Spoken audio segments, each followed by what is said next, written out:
Mari bersama-sama kita berdoa memohon kuasa Roh Kudus dalam pemberitaan firman Tuhan. Mari kita berdoa. Tuhan yang baik, kami sungguh bersyukur untuk kesempatan yang boleh Tuhan berikan pada kami semua. Kami boleh mengikuti ibadah Tuhan meskipun secara virtual, tapi kami sungguh percaya kami disatukan dalam kasih setia Tuhan. Ya Bapa, kami akan mendengarkan firman-Mu. Kami mohon biarlah kuasa Roh Kudus yang boleh menolong setiap kami, memberi kami hikmat pengertian, agar firman-Mu boleh betul-betul menjadi pesan dalam setiap kehidupan kami semua saat ini. Tuhan, tolong juga hamba-Mu yang akan menyampaikan dalam kelemahan dan keterbatasan Tuhan yang pimpin. Terima kasih Bapa, kami berdoa demi nama Tuhan kami Yesus Kristus. Amin. Mari bersama-sama kita baca dari surat Filipi 2, surat Filipi 2 ayat 12 sampai 18 sebagai dasar firman Tuhan pada hari ini. Filipi 2 ayat 12 sampai 18. Demikianlah firman Tuhan. Hai saudara-saudaraku kasih, kamu senantiasa taat. Karena itu tetaplah kerjakan keselamatanmu dengan takut dan gentar.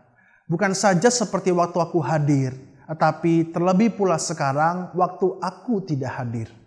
Karena Allah lah yang mengerjakannya di dalam kamu, baik kemauan maupun pekerjaan menurut kerelaannya.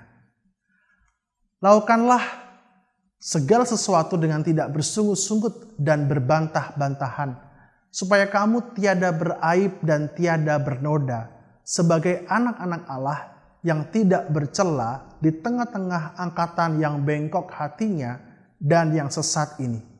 Sehingga kamu bercahaya di antara mereka seperti bintang-bintang di dunia, sambil berpegang pada firman kehidupan, agar aku dapat bermegah pada hari Kristus, bahwa aku tidak percuma berlomba dan tidak percuma bersusah-susah. Tetapi sekalipun darahku dicurahkan pada korban dan ibadah imanmu, aku bersukacita, dan aku bersukacita dengan kamu sekalian. Dan kamu juga harus bersukacita demikian, dan bersukacitalah dengan aku. Ada sebuah kisah seorang anak muda yang hobi berpesta pora. Dalam pesta itu ia gemar sekali meminum banyak jenis minuman, dari mulai soda, lalu mencoba bir, lalu vodka, whisky, hingga segala menu racikan barista dicobanya. Hampir setiap minggu dia nggak pernah absen berpesta pora dan meminum hingga mabuk. Suatu kali, di suatu pagi, ia mengalami nyeri yang menyakitkan di bagian bawah punggung ini, teman-teman. Ada apa pikirnya? Lalu ia ke dokter, dicek, ternyata ginjalnya mengalami kerusakan akibat terlalu banyak alkohol. Dokter mengatakan jika ingin bertahan maka ada dua pilihan. Yang pertama, transplantasi ginjal. Ginjalnya diganti dengan ginjal yang baru. Itu pun bukan hal mudah karena harus menunggu mencari pendonor ginjal yang tepat buat tubuhnya. Terus kalau nggak ada bagaimana? Kalau nggak ada, maka ia harus menjalani cuci darah seumur hidup. Vonis dokter sangat memukul anak muda itu. Ia menjadi takut, ia menyesal, ia kecewa dengan dirinya, dan ia berpikir mana ada yang mau memberikan ginjal sehat bagi dirinya. Bagaimana ini? Ia berdoa kepada Tuhan, dia mengatakan, "Oh Tuhan, tolong aku, ampuni aku, beri kesempatan." Seru anak muda itu. Sebulan kemudian, anak muda itu dikabari bahwa ada seorang yang mau memberikan ginjalnya, mendonorkan ginjalnya. Wah, senang sekali teman-teman. Dia berlutut, dia berdoa, dia mengucap syukur pada Tuhan. Dan operasi berhasil dilakukan. Anak muda ini mendapatkan ginjal yang baru dan tak perlu lagi cuci darah. Tubuhnya makin lama makin sehat.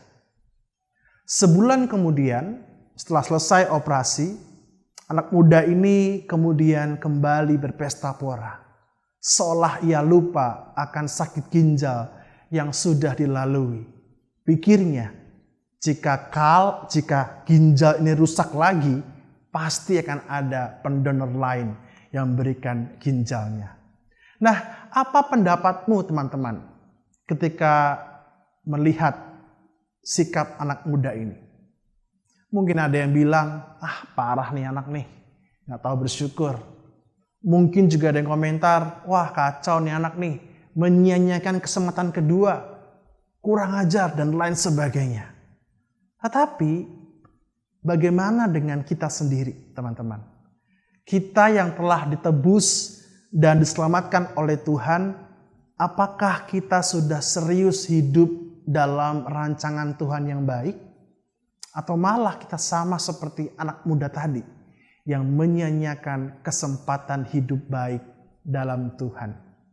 Dalam bacaan firman Tuhan dari surat Filipi 2 ayat 12 yang kita baca bersama-sama tadi, Rasul Paulus mengingatkan, tetaplah kerjakan keselamatanmu dengan takut dan gentar.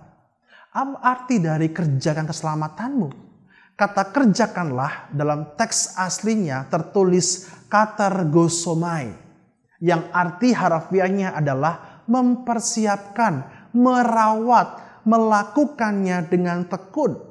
Sama seperti orang yang melatih ototnya di gym gitu ya, membentuk otot bisep, dada, perut begitu, ia pun harus tetap katargosomai, merawat agar ototnya tidak kembali kecil. Sama ketika Tuhan telah menebus dan menyelamatkan kita dari dosa, maka jangan sia-siakan itu. Justru karena kita mengalami kasih Tuhan itu, karena kita telah ditebus dari cara kehidupan yang lama, ditebus dari dosa-dosa kita, maka kita seharusnya mensyukuri dengan menjaga kehidupan kita. Itu maksud dari mengerjakan keselamatan kita. Jaga hidup kita dalam kasih dan karunia Tuhan.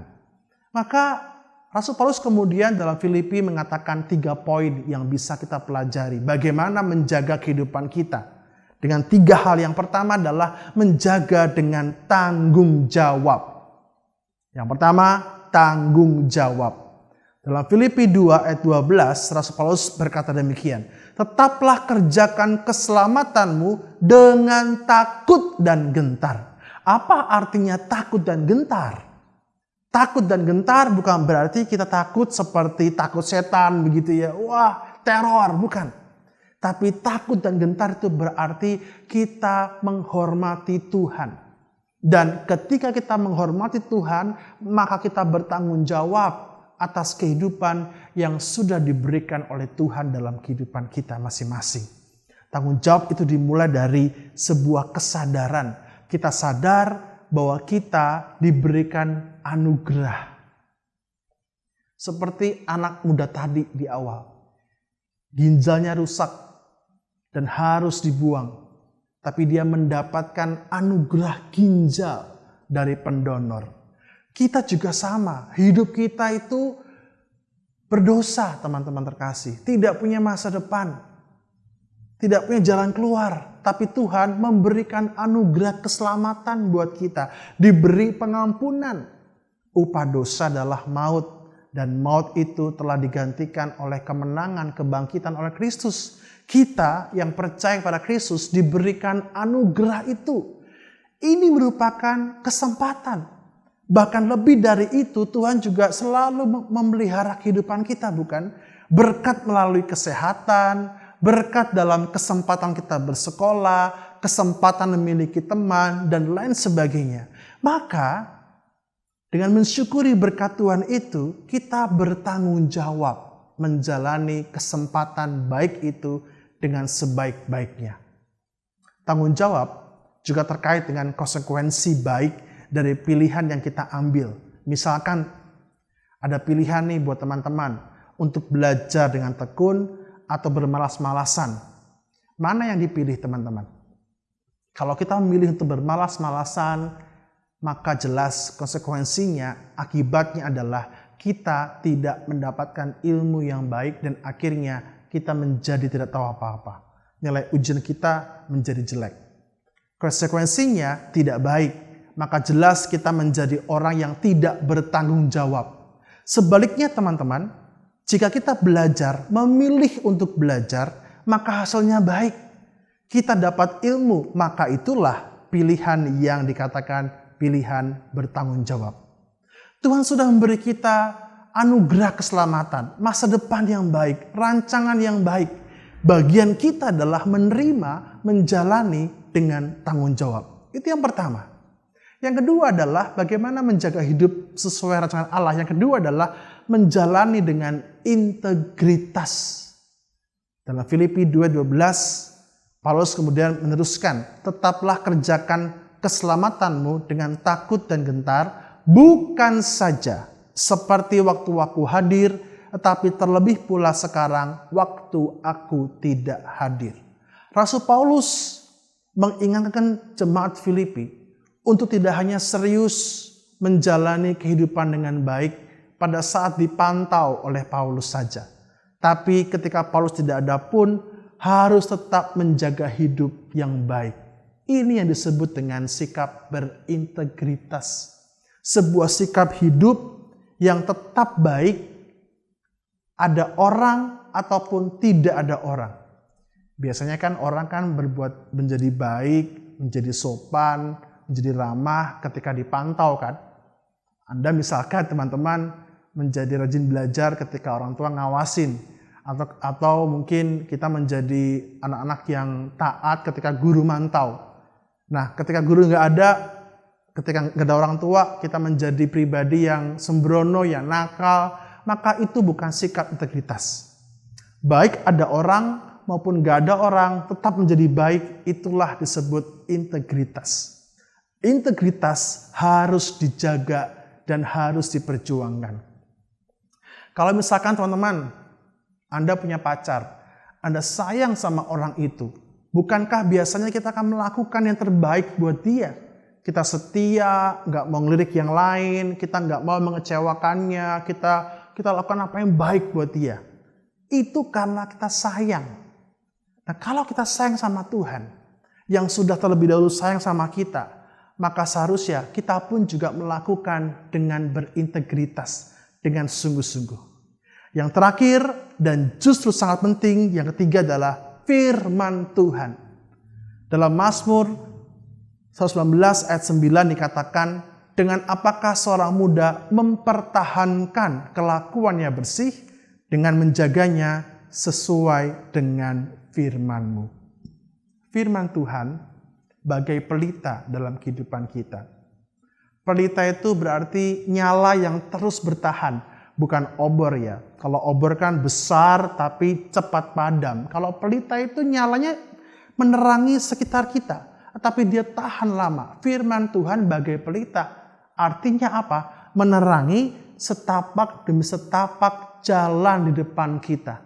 Agar kita tahu di depan kita itu apakah ada lubang, apakah ada lumpur, apakah ada ranjau, apakah barangkali jalan buntu, dan lain sebagainya. Kita tetap butuh tuntunan Tuhan dalam kehidupan kita. Agar tahu nih kemana harus melangkah.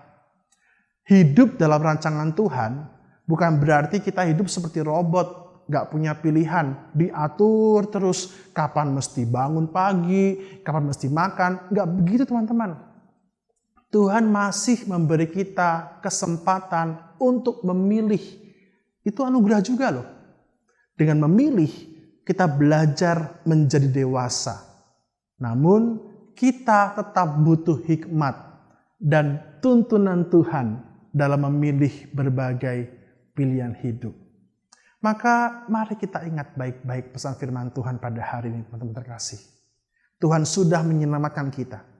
Maka mari kita syukuri anugerah itu dengan menjalani hidup sesuai rancangan Allah dengan 3 hal tadi. Bertanggung jawab, berintegritas, dan mendasari sesuai dengan firman Tuhan. Amin.